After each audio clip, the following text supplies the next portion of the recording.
Back in 1980, a time when the East's nuclear threat was still a major concern, strange objects were seen over woods near the air base at Woodbridge. It happened for 2 consecutive nights. On the first night, men reported lights inside a nearby forest, but no formal investigation was made. It was on the second night, December the 27th, 1980, that lights were seen again hovering at the end of the runway.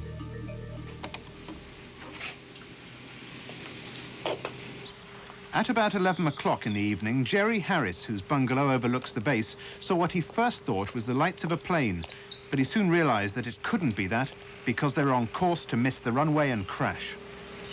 They weren't sort of nice, steady, they were moving about. So I undone the front door of the house and walked out into the yard here where I am now, and stood watching them, you see, and it's all quiet, and I listened. I couldn't hear any sounds at all. Guards posted near the end of the runway also saw the lights and reported them to the base commander, who told them to stay on post. He would investigate. On the 13th of January, a surprising 2 weeks later, Colonel Charles Holt of the United States Air Force sent a memorandum of his findings to his superiors. It mentions strange glowing objects in the forest, depressions in the ground, and a craft that emitted red sunlight that pulsed. I asked him, did he think it was one of ours, one of theirs, or Russian? And he said none of them. Manchester solicitor Harry Harris has kept in touch with Colonel Holt ever since the incident. He even went to see him at the Bentwaters base. He showed us a thick file of diagrams, drawings, statements by the various individuals and witnesses involved. And he also played a tape to us of a sound recording of part of the event, the UFO chase through the woods. We found a small blast, what looks like a blasted or struck up area here. We got pretty positive. According to Colonel Holt, this recording was made while he and some men went into the woods to investigate the previous night's sightings. You're getting readings on the tree you're taking samples from on the side facing the suspected landing site. More clicks, backs. That's the strongest point on the tree. They're using instruments to check for radiation. There's no clicks whatsoever. If you hot spot, this is strange. It's some type of abrasion or something in the ground where the pine needles are all pushed back while we get a high reading about the deflection of 2 to 3, maybe 4, depending on the point on it.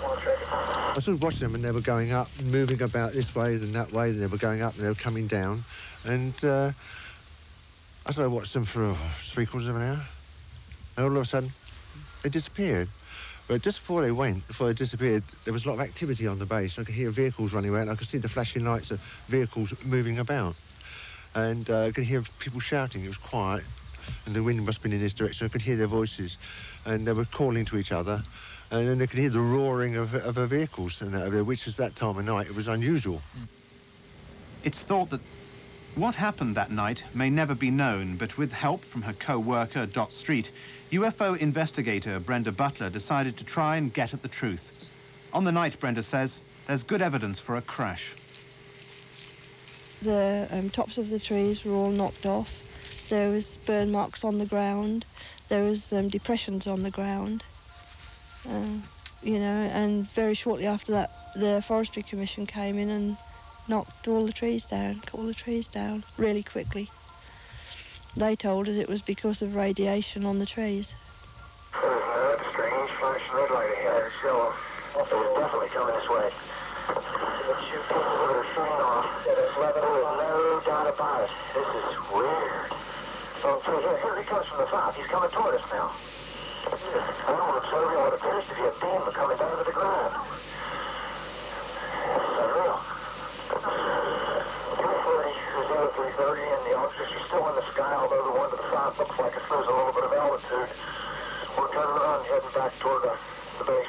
It appears, now we know, that a team of about 3 security officers went out in response to visual sightings of this object crashing down and saw a small object about the size of a car manoeuvring in and out of trees and coming down close to the ground. They got so close to it at one point that one of them tried to climb on top of it and was literally spaced out by the experience.